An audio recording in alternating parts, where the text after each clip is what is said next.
Hello friends, welcome to my channel UPPCS with Chauhan. तो guys, मेरा नाम है कीरत चौहान और हम लोग कर रहे हैं घटना चक्र 2021 की सीरीज़। तो दोस्तों, इसमें हम कर रहे हैं आधुनिक भारत का इतिहास। अब हम करेंगे चैप्टर नंबर 45 जो कि है सुभाष चंद्र बोस एवं आज़ाद हिंद फौज। तो दोस्तों, अगर आपको वीडियोस पसंद आती हैं तो प्लीज़ इसे लाइक करिए। जिसने चैनल को सब्सक्राइब नहीं किया है प्लीज़ चैनल को सब्सक्राइब करिए। ठीक है दोस्तों, चलिए स्टार्ट करते हैं हम लोग। फिर जो अपनी पहले नोट्स करेंगे एंड देन फिर उसके हम क्वेश्चन आंसर करेंगे और इसी वीडियो में ये कंप्लीट हो जाएगा चैप्टर। बहुत बड़ा भी नहीं है, बहुत छोटा भी नहीं है, थोड़ा सा है। ठीक है, चलिए दोस्तों स्टार्ट करते हैं फिर हम लोग चैप्टर को। तो देखिए गाइस, यहाँ क्या लिखा है। देखिए, सुभाष चंद्र बोस को तो सभी जानते हैं। अब यहाँ लिखा है कि जो नेताजी सुभाष चंद्र बोस का जन्म कब होता है। यहाँ पे लिखा है 23 जनवरी 1897 को। कहाँ होता है? उड़ीसा के कटक में होता है। उन्होंने 1919 में कलकत्ता विश्वविद्यालय से जो है अपनी स्नातक यानी कि ग्रेजुएशन किया कंप्लीट। और यहाँ पे 1920 में भारतीय नागरिक सेवा यानी कि जो हम उस समय था इंडियन सिविल सर्विसेज में क्या होते हैं, ये उत्तीर्ण होते हैं 1920 में। ठीक है, तो बाद में उन्होंने इस पद से क्या कर दिया, त्यागपत्र दे दिया था। अब यहाँ पे क्या होता है, ये कांग्रेस के अध्यक्ष बनते हैं। 1938 और 39 में क्या होता है कि कांग्रेस के अध्यक्ष बनते हैं। फिर 39 में क्या होता है, कांग्रेस की अध्यक्षता से इन्होंने क्या करा, त्यागपत्र देकर किसकी स्थापना करी, फॉरवर्ड ब्लॉक की इन्होंने क्या करी, स्थापना करी। और 1942 में ये कहाँ चले जाते हैं, जर्मनी चले जाते हैं।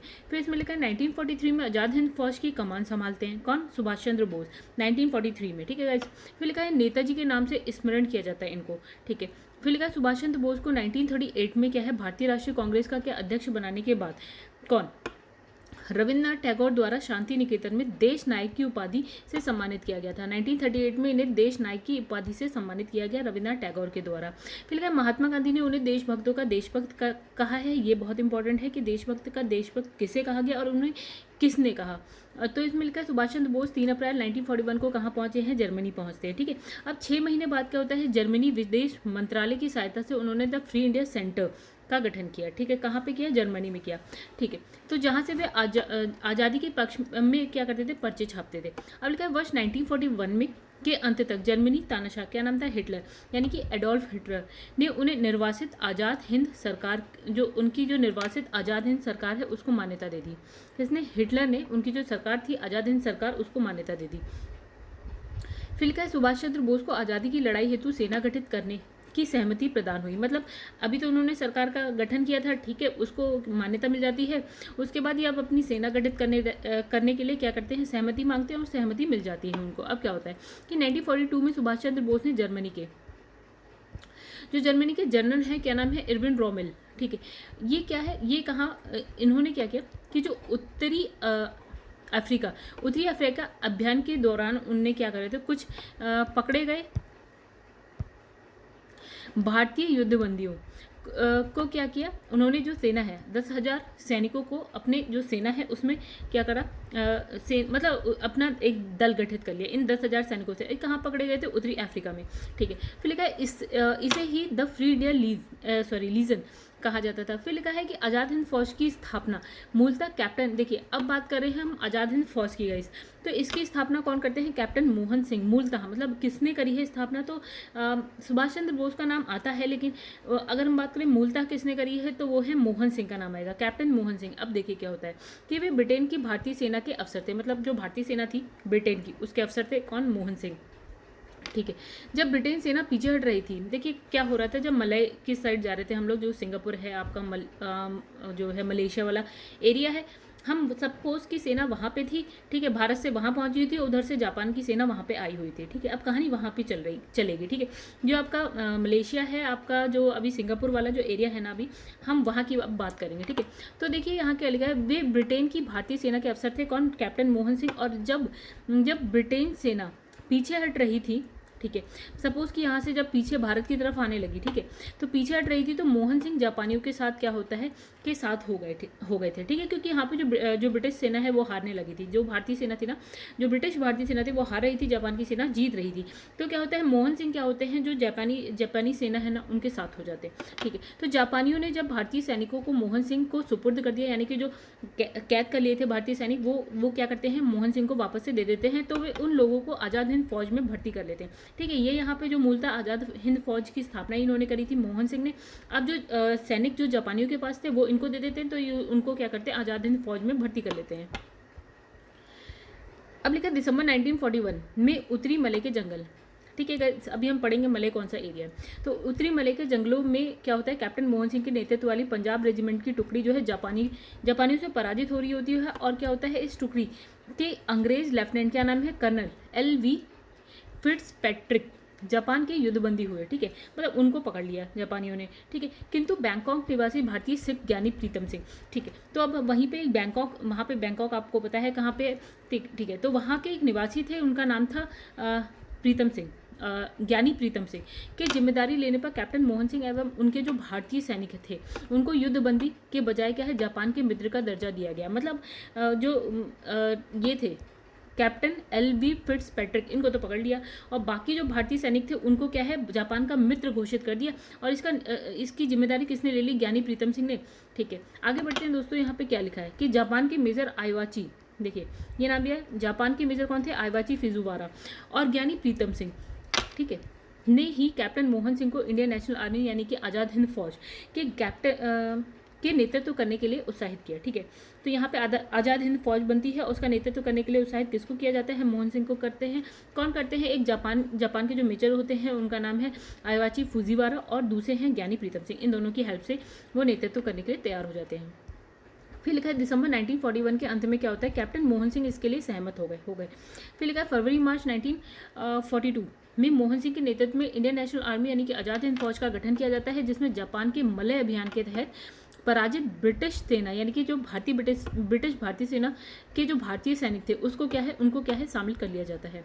फिर स्पष्ट है कि इंडियन नेशनल आर्मी का विचार सूत्र ज्ञानी प्रीतम सिंह और फुजीवारा ने दिया, जबकि कैप्टन मोहन सिंह ने उसे प्रथम नेतृत्व प्रदान करने का जो है साहसिक कार्य किया।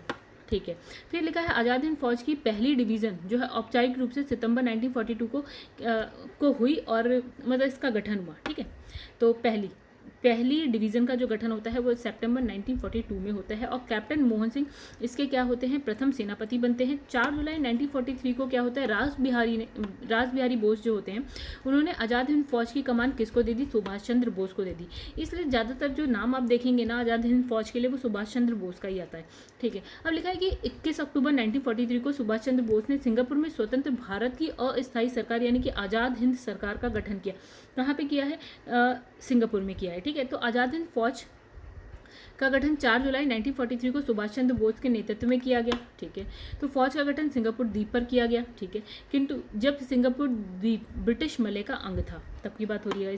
अब इसमें लिखा है ब्रिटिश मलय में शामिल 3 भाग, यानी कि अगर हम बात करें मलय में तो उसमें कौन कौन सी जगह थी, एक तो था फेडरेटेड मलय, अनफेडरेटेड मलय, फिर स्टेट्स सेटलमेंट, ये 3 जगह थी। ठीक है, तो तृतीय यानी कि क्या है, स्टेट सेटलमेंट के अंतर्गत 4 अलग अलग क्षेत्र आते थे। देखते हैं कौन कौन से क्षेत्र आते थे उस वक्त। एक लिखा है कि मलक्का। ठीक है, मलक्का आज भी आप देखते होंगे तो जो साउथ ईस्ट एशिया में आप देखते होंगे मलक्का। ठीक है, तो मलक्का वर्तमान में मलेशिया का एक राज्य और डिंडिंग वर्तमान में मलेशिया के पेराक राज्य का एक जिला था। फिर एक था पेनोंग, वर्तमान में मलेशिया का एक राज्य था। और सिंगापुर, ये क्या होता है कि 1963 में स्वतंत्रता की घोषणा होती है यहाँ पे। ठीक है, अब जब स्वतंत्रता की घोषणा हो गई, अब क्या होता है 16 सितंबर 1963 को जो ये सिंगापुर है ना वो मलेशिया का अंग होता है। ठीक है, अब 9 अगस्त 1965 यानी कि अप्रॉक्स 2 साल के बाद क्या होता है, ये मलेशिया की जो संसद होती है ना वो एक प्रस्ताव पारित करती है और जो मलेशिया संघ से इसको अलग कर दिया जाता है और एक स्वतंत्र राज्य यानी स्वतंत्र देश बन जाता है, क्या, सिंगापुर। ठीक है, तो स्पष्ट है कि सिंगापुर में आज़ाद हिंद फौज का गठन हुआ था जब वह मलय का हिस्सा था, मलय। ठीक है, आगे बढ़ते हैं। तो आगे क्या लिखा है कि सिंगापुर जो तत्कालिक मलय था, ठीक है, मलय था, में अपने सैनिकों का आह्वान करते हुए सुभाष चंद्र बोस ने कहा, क्या कहा, बहुत त्याग किया है किंतु अभी प्राण की आहुति देना शेष है। आज़ादी को आज हमें अपने शीश फल चढ़ा देने वाले पागल पुजारी की आवश्यकता है जो अपना सिर काटकर स्वाधीनता की देवी को भेंट चढ़ा सके। ठीक है, तो तुम मुझे खून दो मैं तुम्हें आज़ादी दूंगा। ये किसका नारा था गाइस, सुभाष चंद्र बोस का था।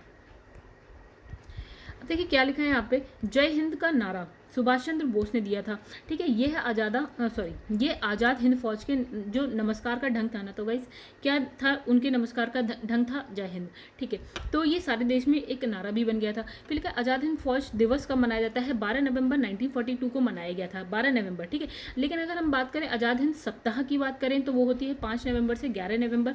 ठीक है, 1945 में मनाया गया था। ठीक है, आज़ाद हिंद फौज के सैनिकों और अधिकारियों को अब क्या करा, गिरफ्तार कर ब्रिटिश सरकार ने नवंबर 1945 को दिल्ली के लाल किला पर इस पर मुकदमा चलने लगता है। देखिए, फौज और उसके सैनिक और उसके जो अधिकारी हैं वो गिरफ्तार हो जाते हैं और लाल किला पर उन पर मुकदमा चलता है। नवंबर 1945 की बात है ये, ठीक है। तो अब इसमें लिखा है, इसमें 3 अभियुक्तों यानी कि प्रेम सहगल, गुरबख्श सिंह और शाहनवाज को क्या है, फांसी की सजा हो जाती है। और जो राशिद अली है ना गाइस, इनको 7 साल की जो है कैद हो जाती है। अब क्या होता है, इनकी बचाव में कुछ वकील आते हैं, ठीक है। तो देखते हैं इनके बचाव के लिए क्या है, कांग्रेस के आज़ाद हिंद फौज कांग्रेस क्या करती है, आज़ाद हिंद फौज कमेटी का गठन करती है, ठीक है। सॉरी, आज़ाद हिंद फौज बचाव समिति का क्या करती है, गठन करती है, जिसमें भूलाबाई देसाई के नेतृत्व में क्या होता है, तेज बहादुर सप्रू, कैलाश नाथ काटजू, अरुणा आसफ अली और जवाहरलाल नेहरू इनके क्या है, प्रमुख वकील होते हैं। तो गाइस ये नाम याद रखिएगा कि वकील कौन कौन है। देखिए, भूलाबाई देसाई के नेतृत्व में कौन कौन, तेज बहादुर सप्रू, कैलाश नाथ काटजू, अरुणा आसफ अली और जवाहरलाल नेहरू, ठीक है, ये इनके वकील हो गए। अब लिखा है, सरकार के निर्णय के विरुद्ध पूरे देश में तेज प्रतिक्रिया हुई। मतलब जो भी निर्णय लिया गया कि उनको फांसी की सजा, उनको 7 साल की जेल हो गई ये करके, तो पूरे देश में क्या होने लगी, क्या है, इसकी प्रतिक्रिया होने लगी, विरोध होने लगा, ठीक है।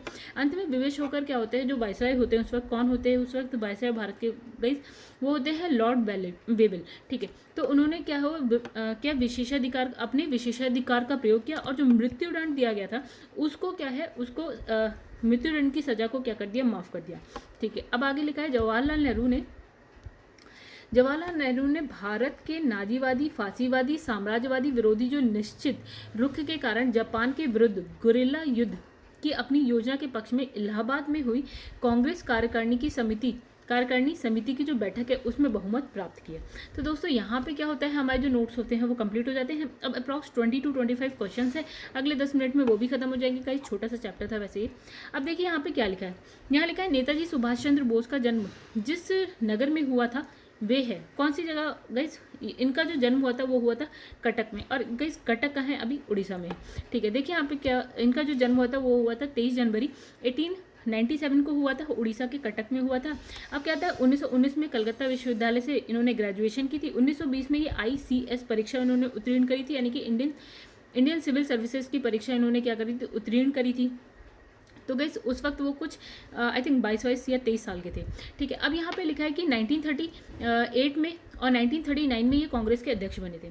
तो 1938 हरिपुरा और 1939 में त्रिपुरी के कांग्रेस के अध्यक्ष बने थे। और 1939 में क्या होता है, ये जो कांग्रेस की अध्यक्षता है ना उसे त्यागपत्र दे देते हैं और वो क्या करते हैं, ठीक है। उसके बाद 1941 में, हाँ, जब 1939 में ये कांग्रेस की अध्यक्षता से त्यागपत्र दे देते हैं और उसके बाद ये फॉरवर्ड ब्लॉक की स्थापना करते हैं। 1941 में ये जर्मनी चले जाते हैं। 1943 में आज़ाद हिंद फौज की कमान संभालते हैं, ठीक है। और नेताजी के नाम से इनको क्या बुलाया जाता है, स्मरण किया जाता है, ठीक है। फिर लिखा है 1939 में कांग्रेस को छोड़ने के पश्चात सुभाष चंद्र बोस ने किस दल को स्थापित किया, तो फॉरवर्ड ब्लॉक की स्थापना करी थी। फिर लिखा है सुभाष चंद्र बोस ने फॉरवर्ड ब्लॉक की स्थापना किस वर्ष करी थी गाइस, 1939 में की थी। फॉरवर्ड ब्लॉक की स्थापना किसने करी थी, तो सुभाष चंद्र बोस ने करी थी। फिर लिखा है INA यानी कि इंडियन नेशनल आर्मी मानसिक पुत्र था, ओके। तो ज्ञानी प्रीतम सिंह, मोहन सिंह, सुभाष चंद्र बोस और मेजर आई वाची फुजीवारा। तो गाइस इसका आंसर है डी, यानी कि 1 और 4, यानी कि एक थे आपके ज्ञानी प्रीतम सिंह और दूसरे थे मेजर आईवाची यूजीवारा, ठीक है। देखिए क्या लिखा है यहाँ पे, देखिए 1941 में क्या होता है, उत्तरी मूल्य की कहानी है। कैप्टन मोहन सिंह के नेतृत्व में क्या होता है, पंजाब रेजिमेंट की टुकड़ी जापानी सेना से हो जाती है पराजित, ठीक है। तो जो अंग्रेजी जो लेफ्टिनेंट होते हैं यानी कर्नल LV फिट्जपैट्रिक, इनको तो युद्धबंदी बना लिया जाता है जापान के द्वारा। अब बैंकॉक के निवासी होते हैं ज्ञानी प्रीतम सिंह, ठीक है। इनके कहने पर क्या होता है, जो मोहन सिंह और उनके जो भारतीय सैनिक थे, ठीक है, उनको क्या है जापान का मित्र का दर्जा दे दिया जाता है, मतलब उन्हें क्या है युद्धबंदी नहीं बनाया जाता है। अब लिखा है कि ज्ञानी प्रीतम सिंह गदर पार्टी के सदस्य थे, ये नई चीज़ आ गई है गाइस जो हम नोट्स में पढ़ के नहीं आए। फिर बैंकॉक में भारतीय स्वतंत्रता के लिए कार्यरत थे, ये नई चीज़ है ये लाइन, ठीक है। तो श्री प्रीतम सिंह यानी कि ज्ञानी प्रीतम सिंह जापान के सहयोग से स्वतंत्र भारतीय सेना का गठन करना चाहते थे, वस्तुतः जापान के मेजर आईवाची फुजीवारा। और ज्ञानी प्रीतम सिंह ने कैप्टन मोहन सिंह को क्या है इंडियन नेशनल आर्मी का नेतृत्व करने के लिए क्या करा, उत्साहित किया था। 1941 के अंत में क्या होता है, कैप्टन मोहन सिंह और उनके लिए क्या इसके लिए सहमत हो जाते हैं, ठीक है।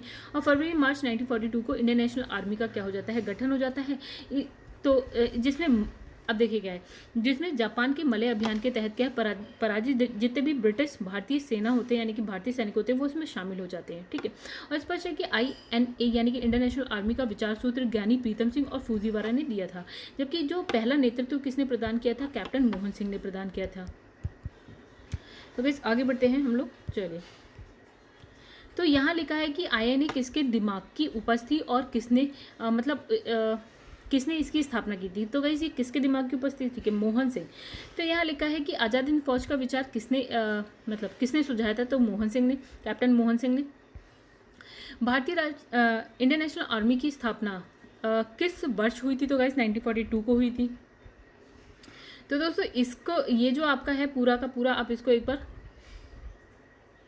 ठीक है, चलिए दोस्तों यहाँ पर बहुत चीज़ें नहीं है। इसमें लिखा है व्यवहारिक रूप से सैन्य इकाई के रूप में इंडियन नेशनल आर्मी का गठन मार्च अप्रैल 1942 में कैप्टन मोहन सिंह द्वारा जो है प्रारंभ कर दिया गया था, किंतु इसके गठन की औपचारिक घोषणा सितंबर 1942 में की गई थी।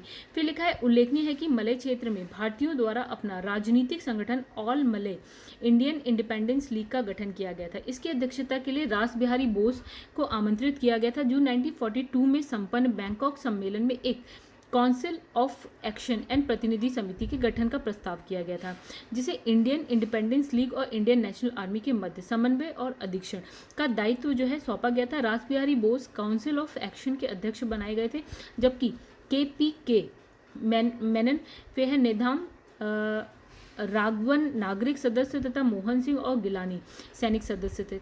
फिर लिखा है जापानियों से मोहन सिंह के वैचारिक मतभेद के कारण दिसंबर 1942 में मोहन सिंह ने इंडियन नेशनल आर्मी के विघटन की घोषणा कर दी, किंतु रास बिहारी बोस ने मोहन सिंह को उनके पद से बर्खास्त कर दिया और बाद में मोहन सिंह जापानी सेना द्वारा गिरफ्तार कर लिए गए। इंडियन नेशनल आर्मी का नेतृत्व राज बिहारी बोस ने महानायक सुभाष चंद्र बोस को सौंप दिया और सिंगापुर पहुंचने के 2 दिन बाद 4 जुलाई 1943 को सुभाष चंद्र बोस ने इंडियन नेशनल आर्मी का नेतृत्व ग्रहण कर लिया और सुविधा के लिए इसे द्वितीय इंडियन नेशनल आर्मी की संज्ञा दी गई और इसे ही हिंदी में आज़ाद हिंद फौज नाम से जाना जाता है। ठीक है गाइस, अब यहाँ लिखा है, तो गाइस ये जो पैराग्राफ अभी हमने पढ़ा है वो उसमें काफ़ी चीज़ें नहीं है, एक बार आप उसको दोबारा से देख लीजिएगा। यह लिखा है कि आज़ाद हिंद फौज का प्रथम सेनापति कौन था, तो गाइस कौन थे, मोहन सिंह थे। 1 सितंबर 1942 को इसका जो है औपचारिक गठन हुआ था और पहला नेतृत्व किसने प्रदान किया था, मोहन सिंह ने। फिर लिखा आज़ाद हिंद सरकार के जो है निर्माण की घोषणा की गई। ठीक है, कब की गई थी, 21 अक्टूबर 1943 को की गई थी। आइए देखते हैं क्या लिखा है इसमें। लिखा 4 जुलाई 1943 को जो है रास बिहारी बोस ने आज़ाद हिंद फौज की कमान किसको दे दी, सुभाष चंद्र बोस को दे दी और 21 अक्टूबर 1943 को सुभाष चंद्र बोस ने सिंगापुर में स्वतंत्र भारत की अस्थायी सरकार यानी कि आज़ाद हिंद सरकार का गठन किया था। कब, 21 अक्टूबर 1943 में। ठीक है, सुभाष चंद्र बोस ने स्वतंत्र भारत की अंतरिम सरकार की स्थापना की घोषणा करी थी 21 अक्टूबर 1943, वही आज़ाद हिंद सरकार। ठीक है, फिर लिखा 1943 में आज़ाद हिंद फौज अस्तित्व में आई। कब, तात्कालिक कहाँ पे, तात्कालिक मलय में, जो कि आज कौन सा है, क्या है गाइस, सिंगापुर है। तो गाइस ये वाला जो पैराग्राफ है आप पढ़ लीजिएगा, मलय के बारे में है कि मलय में कौन कौन सा क्षेत्र है या था। ठीक है, तो गाइस आगे बढ़ते हैं हम लोग, नेक्स्ट पेज पे आते हैं। तो यहाँ लिखा है किस भारतीय क्रांतिकारी ने सुभाष चंद्र बोस को इंडियन नेशनल आर्मी के गठन में सक्रिय सहयोग दिया था, तो गाइस कौन थे, रास बिहारी बोस ने। ठीक है, तो इसमें सुभाष चंद्र बोस जून 1943 को क्या है, टोक्यो पहुंचे। इस टोक्यो कहाँ पे ये बताइएगा। उसके तुरंत बाद क्या होता है, रास बिहारी बोस ने सुभाष चंद्र बोस के पक्ष में भारतीय स्वतंत्रता लीग की अध्यक्षता पद से क्या करा, त्यागपत्र दे दिया। सुभाष चंद्र बोस को आज़ाद हिंद फौज के सर्वोच्च सेनापति उन्होंने घोषित कर दिया। ठीक है, ये भी इसमें भी काफ़ी कुछ नया है गाइस, ये नया पैराग्राफ कुछ नया है जो हम नोट्स में पढ़ के नहीं आए हैं। ठीक है, फिर लिखा है आज़ाद हिंद फौज का प्रधान कार्यालय कहाँ था, गैस कहाँ था, रंगून में था। और ये गैस रंगून का है, अभी जो आपका म्यांमार वाला एरिया ना, उस वक्त वर्मा कहते थे। ठीक है, तो 1944 को सुभाष चंद्र बोस ने, ये भी गैस ये पैराग्राफ या क्वेश्चन भी नया है। ठीक है, 1944 को सुभाष चंद्र बोस ने आज़ाद हिंद फौज का प्रधान कार्यालय सिंगापुर से रंगून स्थानांतरित कर दिया था। स्थापना 1942 में होती है, 1944 में यहाँ पे कार्यालय को स्थापित कर दिया जाता है। तो लिखा है निम्नलिखित में से कौन आज़ाद हिंद फौज से जुड़े हुए नहीं थे। लिखा है राशिद अली, शहनवाज, PK सहगल और क्या है BC दत्त। ओके, तो वैसे ये तो बिल्कुल ही नया है, इसमें इतने नाम तो हमने पढ़े ही नहीं। ठीक है, लिखा है आज़ाद हिंद फौज के अधिकारियों और सैनिकों को गिरफ्तार कर ब्रिटिश सरकार ने क्या किया, नवंबर 1945 में उन पर क्या है मुकदमा चलाया। कहाँ चलाया था, कहीं दिल्ली के लाल किला में चलाया था। तो इसमें कौन कौन आते हैं देखिए, लिखा है प्रेम कुमार सहगल आते हैं, गुरबख्श सिंह आते हैं, शहनवाज आते हैं, इनको फांसी हो जाती है, और राशिद अली जो है उनको 7 वर्ष की जो है सजा दे दी जाती है। तो BC दत्त आज़ाद हिंद फौज से संबंधित नहीं थे। ठीक है दोस्तों, तो इसका आंसर हो जाएगा D, BC दत्त। तो इसमें लिखा किसने कहा था कि तुम मुझे खून दो मैं तुम्हें आज़ादी दूंगा, तो गाइस ये किसने कहा था, सुभाष चंद्र बोस ने कहा था। देखिए क्या लिखा है, सिंगापुर तात्कालिक मलय में अपने सैनिकों का आह्वान करते हुए सुभाष चंद्र बोस ने कहा, बहुत त्याग किया है किंतु अभी प्राणों की आहुति देना शेष है। आज़ादी को आज हमें अपने शीश फल चढ़ा देने वाले पागल पुजारी की आवश्यकता है, जो अपना सिर काटकर क्या है स्वाधीनता की देवी को भेंट चढ़ा दे। ठीक है, तुम मुझे खून दो मैं तुम्हें आज़ादी दूंगा। फिर लिखा है अखिल भारतीय फॉरवर्ड ब्लॉक की स्थापना के लिए सुभाष चंद्र बोस से कौन जुड़े और INA यानी कि इंटरनेशनल आर्मी आंदोलन के साथ भी जुड़े रहे। कौन थे गाइस, वो थे शीलभद्र याजी। ये नया क्वेश्चन है कुछ गाइस, तो BPSC का क्वेश्चन है। ठीक है, तो यहाँ पे लिखा है शीलभद्र याजी बिहार के, देखिएगा ये बिहार के थे, इसलिए बिहार PCS का ये क्वेश्चन है। ठीक है, अगर आप बिहार से नहीं हैं इस पर ध्यान देने की भी बहुत ज़्यादा ज़रूरत नहीं है। ठीक है, तो इसमें क्या लिखा है कि शीलभद्र याजी बिहार के एक स्वतंत्र सेनानी थे जो महात्मा गांधी एवं सुभाष चंद्र बोस से जुड़े हुए थे।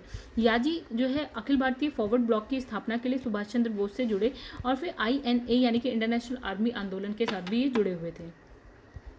फिर लिखा है भारतीय स्वतंत्रता संघर्ष के दौरान निम्नलिखित में से किसने द फ्री इंडियन लीजन नामक सेना बनाई थी। तो गाइस किसने बनाई थी, सुभाष चंद्र बोस ने बनाई थी। कहाँ बनाई थी, जर्मनी में बनाई थी। ठीक है दोस्तों, यहाँ पे देखिए क्या लिखा है, चलिए फटाफट इसको भी पढ़ लेते। सुभाष चंद्र बोस जो है 3 अप्रैल 1941 को जर्मनी पहुंचे थे। ठीक है, और 6 महीने बाद जर्मनी विदेश मंत्रालय की सहायता से उन्होंने द फ्री इंडिया सेंटर का गठन किया था, जहां से वे आज़ादी के पक्ष में क्या है पर्चे छापते थे।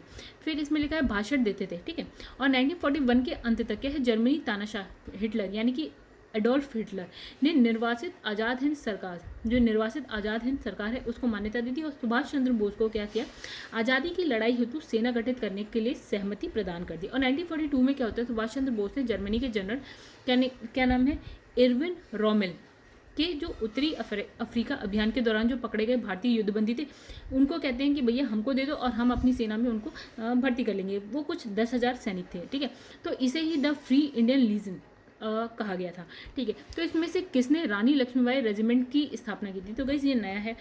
ठीक है, तो रानी लक्ष्मीबाई रेजिमेंट की स्थापना किसने करी थी, सुभाष चंद्र बोस ने करी थी। देखिए क्या लिखा है, रानी लक्ष्मीबाई रेजिमेंट रानी लक्ष्मीबाई के नाम पर झांसी की रानी रेजिमेंट की स्थापना वर्ष 1943 में सुभाष चंद्र बोस ने करी थी। लक्ष्मी सहगल आज़ाद हिंद फौज की महिला ब्रिगेड रानी लक्ष्मीबाई रेजिमेंट की कमांडर थी। ठीक है, और लिखा है आज़ाद हिंद फौज के अन्य ब्रिगेड थे, कौन थे guys, Subhash brigade, Nehru brigade and फिर गांधी ब्रिगेड। ठीक है, आगे बढ़ते हैं। लिखा है निम्नलिखित में से किस एक ने सुभाष चंद्र बोस को देश नायक कहा था। गाइस किसने कहा था, रविन्द्रनाथ टैगोर। तो इसमें लिखा है सुभाष चंद्र बोस को वर्ष 1938 में क्या है भारतीय राष्ट्रीय कांग्रेस का अध्यक्ष बनाने के बाद गुरुदेव रविन्द्रनाथ टैगोर द्वारा शांति निकेतन में देश नायक की उपाधि से सम्मानित किया गया था, और महात्मा गांधी ने उन्हें देशभक्तों का देशभक्त कहा था। फिर लिखा है जय हिंद किसका नारा था। तो किसका नारा था गाइस, सुभाष चंद्र बोस ने दिया था, और ये जो है आज़ाद हिंद फौज के नमस्कार करने का तरीका था, और बाद में पूरे देश का नारा बन जाता है।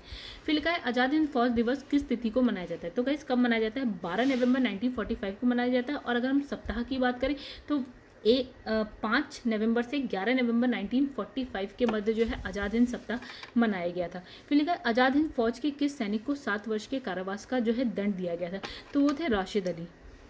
तो गाइस ये वाला जो चलिए आज़ाद हिंद फौज के सैनिकों और अधिकारियों को गिरफ्तार कर लिया गया था, और 1945 नवंबर में दिल्ली के लाल किले पर उन पर क्या चलने लगा था, मुकदमा चलने लगा था, जिसमें एक थे आपके प्रेम सहगल, दूसरे थे गुरबख्श सिंह और शहनवाज। इन तीनों को फांसी की सज़ा होती है, और जो आपके राशिद अली उनको 7 साल की कैद की सज़ा हो जाती है। अब देखिए इनके बचाव में क्या होता है कि कांग्रेस क्या करती है, एक समिति बनाती है, क्या आज़ाद हिंद बचाव समिति का क्या करती है, गठन करती है। और अब यहाँ पे वकील कौन कौन है देखिए, भूलाबाई देसाई के नेतृत्व में कौन कौन है, तेज बहादुर सप्रू, कैलाशनाथ काटजू, अरुणा आसफ अली एंड जवाहरलाल नेहरू, ये वकील होते हैं। और सरकार के निर्णय के विरुद्ध क्या होता है, पूरे देश में क्या होने लगती है, प्रतिक्रिया होने लगती है। और अंत में विवश होकर जो भारत के जो वॉयसराय थे यानी कि लॉर्ड विविल, वो क्या करते हैं, जो मृत्युदंड की सजा होती है उसको कर देते हैं माफ। फिर लिखा, निम्नलिखित में से आज़ाद हिंद फौज के किस अधिकारी ने लाल किले पर चलाए गए मुकदमे का क्या है, सामना नहीं किया था। इसमें लिखा है गुरदयाल सिंह, मोहन सिंह, प्रेम सहगल और शहनवाज। तो वैसे इसमें है मोहन सिंह, क्योंकि मोहन सिंह को उस वक्त जो जापानी होते हैं वो क्या करते हैं, उनको गिरफ्तार कर लेते हैं। हमने आगे एक पैराग्राफ में पढ़ा भी था दोस्तों, ठीक है। तो यहाँ पे लिखा, आज़ाद हिंद फौज के अधिकारी मोहन सिंह ने लाल किले पर चलाए गए मुकदमे का सामना नहीं किया था। आज़ाद हिंद फौज में गिरफ्तार सैनिकों अधिकारी, तो वैसे यहाँ पे कुछ नहीं है, एक बार आप देख लीजिएगा। तो यहाँ पे लिखा, निम्नलिखित में से किसने 1945 में आज़ाद हिंद फौज की ओर से लाल किले के मुकदमे में पैरवी कर रहे वकीलों की अध्यक्षता की थी। तो गाइस किसने करी थी, भूलाबाई देसाई ने करी थी। और कौन कौन वकील थे ये हम पढ़ चुके हैं। लिखा है कि आज़ाद हिंद फौज के अधिकारियों के उनके लाल किले में चल रहे मुकदमे में उनके पक्ष में निम्नलिखित में से किसने वकालत की थी। गाइस 4-5 नाम थे, जिसमें इसमें लिखा है टीबी सप्रू, ठीक है, तेज बहादुर सप्रू। गाइस फिर इसमें लिखा है वर्ष 1945 में आज़ाद हिंद फौज के लाल किले में दिल्ली के मुकदमे की पैरवी निम्नलिखित में से किसने की थी, नहीं सॉरी किसने नहीं की थी। इसमें लिखा है ए है भूलाबाई देसाई, फिर बी है आपका पंडित जवाहरलाल नेहरू, सरदार वल्लभ भाई पटेल, कैलाशनाथ काटजू। तो गाइस इसका आंसर है सी, यानी कि किसने नहीं करी थी, तो वो थे वल्लभ भाई पटेल। तो निम्नलिखित में से कौन प्रसिद्ध INA यानी कि इंडियन नेशनल आर्मी मुकदमे के वकील थे। तो गाइस कौन थे यहाँ पे, भूलाबाई देसाई, ये तो नेतृत्व तो कर ही रहे थे, ठीक है। आगे बढ़ते हैं, यहाँ पे देखिए क्या लिखा है क्वेश्चन, 2-3 क्वेश्चन और बचे हैं फिर खत्म हो जाएगा। ठीक है, इसमें से 1945 से 46 में दिल्ली में हुई INA के मुकदमे के पक्ष में पेश हुए वकील थे। गाइस अब इसका आंसर बताइए आप। लिखा है दिल्ली के लाल किले में प्रसिद्ध आज़ाद हिंद फौज पर अभियान चलाया गया था। कब चलाया गया था, 1945 में चलाया गया था। फिर इसमें लिखा है कि इंडियन नेशनल आर्मी के अधिकारियों पर मुकदमा चलाया गया था। कहाँ, दिल्ली लाल किले में चलाया गया था, ठीक है गाइस। तो ये जो है इसकी जो व्याख्या है उसको आप पढ़िएगा गाइस, कुछ नया नहीं मिलेगा आपको इसमें।